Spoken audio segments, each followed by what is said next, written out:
Hello, Wendy Budd again, medical herbalist, trialing out Carnivore, and today I wanted to talk to you about oxalates and particularly oxalate dumping. Now this was something that I really had no experience of, and it's something that has been highlighted to me through this experience, so I found it really quite interesting. So what are oxalates?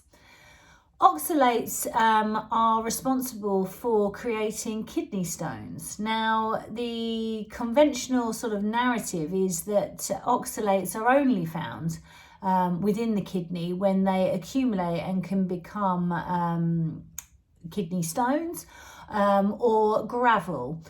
Now, kidney stones can be incredibly painful as they are passed. Essentially, it's a acid that is found particularly high amounts in some plant foods, which you would assume are, and we're told that these foods are superfoods. Those being very high in spinach, very high in kale, significant amounts in chocolate, cacao, also almonds. Now, in my experience, I was on the carnivore diet for approximately 2 or 3 days, and I woke up with a really severe pain in my left hip. And it honestly felt that the sort of hip bone or the socket joint was like glass, and it made me limp when I was moving, walking. It really was painful. So I started to do a deep dive into what was causing this inflammation, and I came across oxalates and oxalate dumping. Particularly, I would highly recommend Dr. Sally Norton. She seems to be the expert on oxalate and oxalate dumping. She has recently written a book which is has just been published the end of December. So I'm going to be buying a copy of that because I found it's just so interesting. So she was talking about oxalates and how oxalic acid is like glass. If you were to look at it under a microscope, it would look like tiny shards of glass. And if you eat a diet that is really high in oxalic acid, it's so toxic that the body tries to absorb it to prevent it lodging in muscles, tissues, etc. When you eat a high oxalic acid diet, which I was, so because I was on the ketogenic diet, I was eating huge amounts of spinach, kale, because these vegetables, they're considered superfoods. They're very low in carbs, so they fit really well in the ketogenic realm. I was also eating huge amounts of nut butter, but particularly almond butter.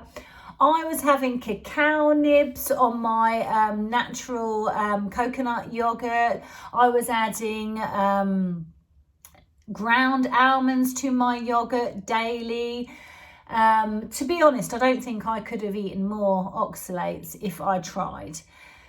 So I was experiencing this oxalate dumping, which is where I'd stopped eating them, or this is what I assume. I assume this is the case.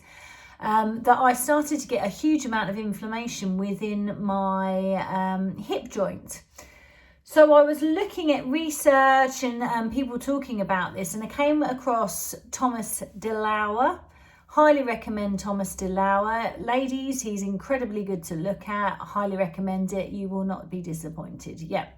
And he talked about how if you experience oxalate dumping, and also Sally Norton talks about this, that if you experience oxalate dumping, then what you actually need to do is to slow the body's release of oxalates, because it can be quite dangerous, and to eat some high oxalic acid food.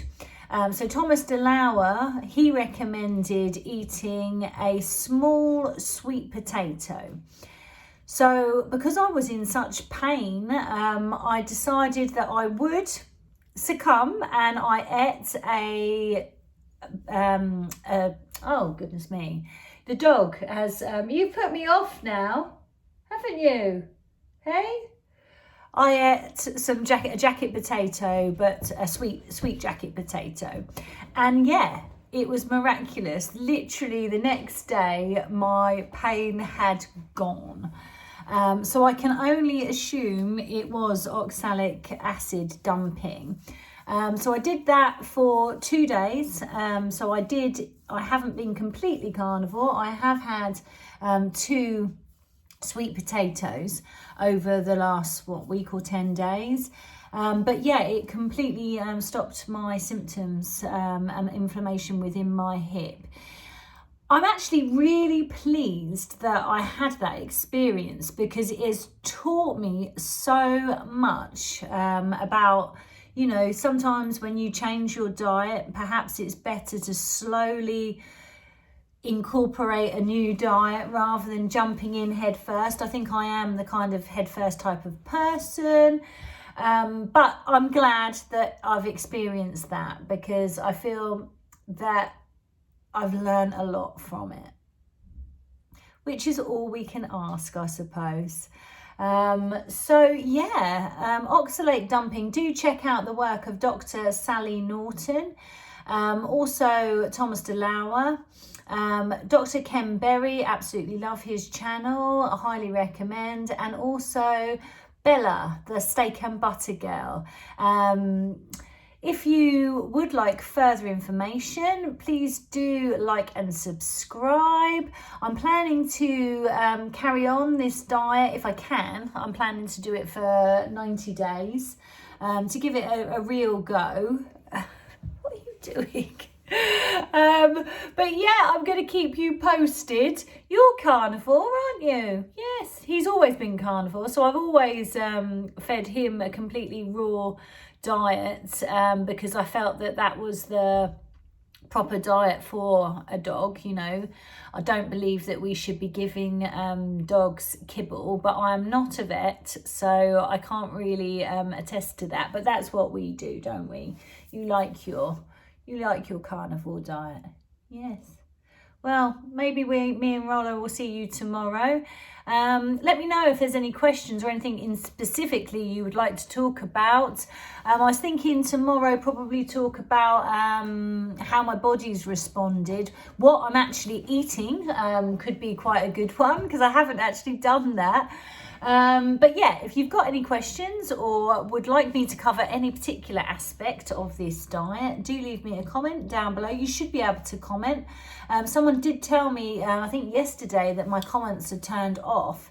I have no idea how that's happened, because I haven't done it on purpose. I am not great with technology, I have to say, but if you're on Facebook watching this, you should be able to comment, so please do. As I say, I'm going to do this for 90 days so that I can work out whether this is a diet that I would recommend, mainly to my patients with really chronic illness, chronic inflammatory illnesses, inflammatory bowel diseases, and also chronic sort of rheumatic conditions seem to be, from where I've seen, quite effective, affected quite beneficially with the carnivore diet. But yeah, I always like to trial out these diets myself before I recommend them, because I don't think that you can really recommend something without doing it yourself. Yeah, that's it. So I'm going to leave now, and hopefully see you tomorrow. Thank you.